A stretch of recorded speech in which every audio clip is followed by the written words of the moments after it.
people don't just want the news, they want the truth. What others hide, I bring to you with evidence. Politics, corruption, human rights.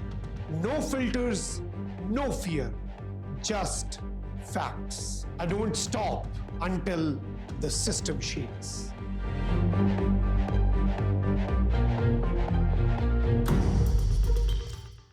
Assalamu alaikum, you're watching Trending Daily and I'm Makhdoom Shahabuddin. Cricket has always been celebrated as a sport that brings nations together. It is meant to rise above politics, borders and ideological differences.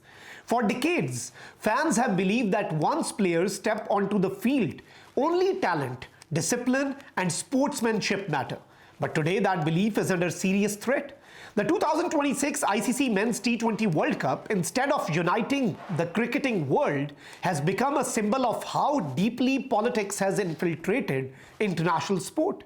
At the heart of this controversy is India's growing influence within the International Cricket Council and the serious accusations that this influence is being used to shape decisions in India's favor. Critics around the world now argue that cricket governance is no longer neutral. They say powerful boards are being protected, while smaller or dissenting nations are being sidelined and pushed. This situation has already produced two historic developments. Bangladesh has been removed from the World Cup, and Pakistan has taken a moral stand by protesting what is seen as injustice. These actions have triggered widespread criticism of both India and the ICC, with former players, journalists and analysts openly accusing the leadership of hypocrisy, bias and double standards. Many observers believe that India's role in global cricket administration has gradually shifted from being about the promotion of a sport to becoming a tool of political leverage. This change did not happen overnight. It has been building for years, and several past incidents now appear to have laid the foundation for the crisis we are witnessing today. One of the most important examples is the Champions Trophy 2025. Former England captain Ian Morgan spoke about this on Sky Sports, recalling how India refused to travel to Pakistan and insisted on playing its matches at a neutral venue. Pakistan, despite being the host nation, agreed in the interest of keeping the tournament alive. Other teams also complied. At that time, many analysts warned that allowing such an arrangement would create a dangerous precedent. If one team could dictate venues based on political considerations, then others would naturally expect the same treatment in the future. That warning has now become a reality. Ian Morgan pointed out when sportsmanship deteriorates to the point where teams are not even willing to shake hands after matches, it shows that politics has entered the dressing room and the field of play. He stressed that cricket's spirit is built on mutual respect, and once that respect disappears, the soul of the game is in danger. Former Australian cricketer Adam Gilchrist shared similar concerns. He reminded fans that cricket has always symbolized friendship, fairness and respect. The simple act of shaking hands after a match is a universal sporting gesture, a way of acknowledging the opponent and honouring the contestant. Gilchrist warned that when players stop doing this, it means the international cricketing philosophy itself is being compromised. Gilchrist also described Pakistan's stance in the current crisis as understandable. He referred to past incidents in Asia Cup tournaments and repeated refusals to show basic sporting courtesy. According to him, the ICC is rapidly losing credibility if it cannot act impartially and uphold the same standards for every member nation. Australian sports journalist Davidson Haig went even further. He openly questioned the leadership of ICC President Jay Shah, saying that his presidency lacks vision and expertise. He warned that this situation threatens the reputation of the ICC and global cricket, calling it a huge blow to the sport's history and integrity. These are not isolated opinions. They reflect a growing global concern that cricket is drifting away from its core values and becoming hostage to power politics.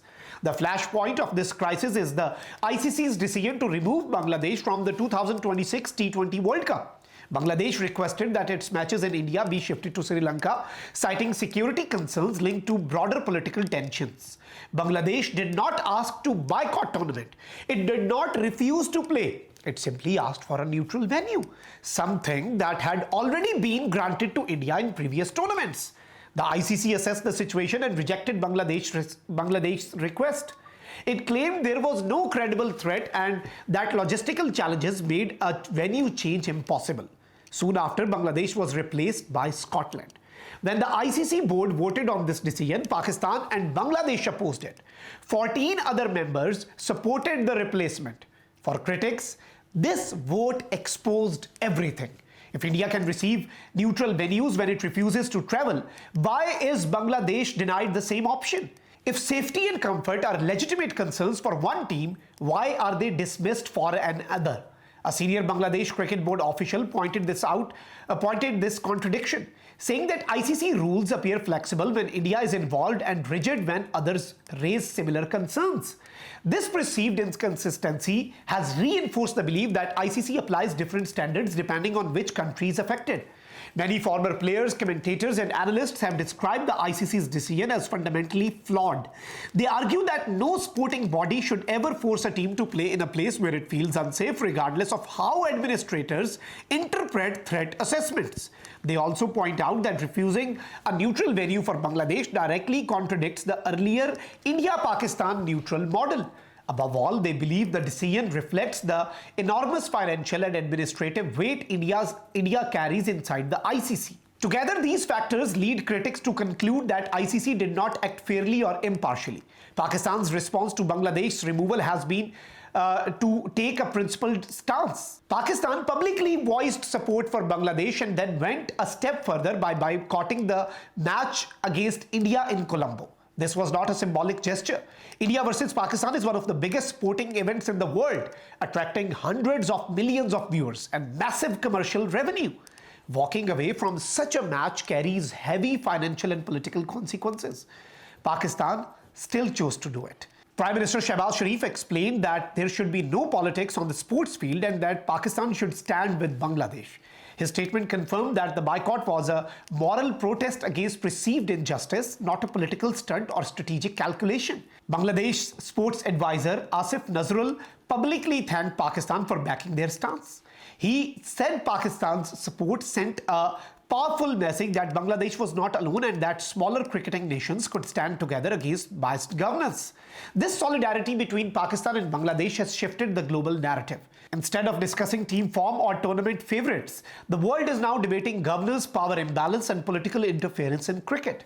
International analysts have highlighted how the India versus Pakistan match is one of cricket's biggest global attractions. Yet this very match was removed from the tournament because of political tensions and administrative failures. This, they say, shows how badly the system is broken. Some commentators argue that politics should be kept out of sport. But many critics respond that politics has already entered cricket, and ignoring it only benefits those who hold power. The growing consensus among the critics is that ICC has failed to apply its rules uniformly and has allowed Indian influence to shape decisions. This has created resentment not only in Pakistan and Bangladesh but across much of the cricketing world. Pakistan's boycott combined with Bangladesh's exclusion has exposed India on the global stage. What was supposed to be a festival of cricket is now widely seen as a reflection of unresolved political disputes influencing sport. The controversy has highlighted how India's earlier refusal to travel to Pakistan shaped ICC policies. It has reinforced perceptions that ICC favors member boards, particularly India, and it has raised serious concerns that smaller cricketing nations may not receive equal treatment under current governance structures. The current T20 World Cup crisis reveals deep and uncomfortable truths about international cricket. Why should a unifying global competition has instead become a symbol of politicization, power imbalance, and administrative hypocrisy?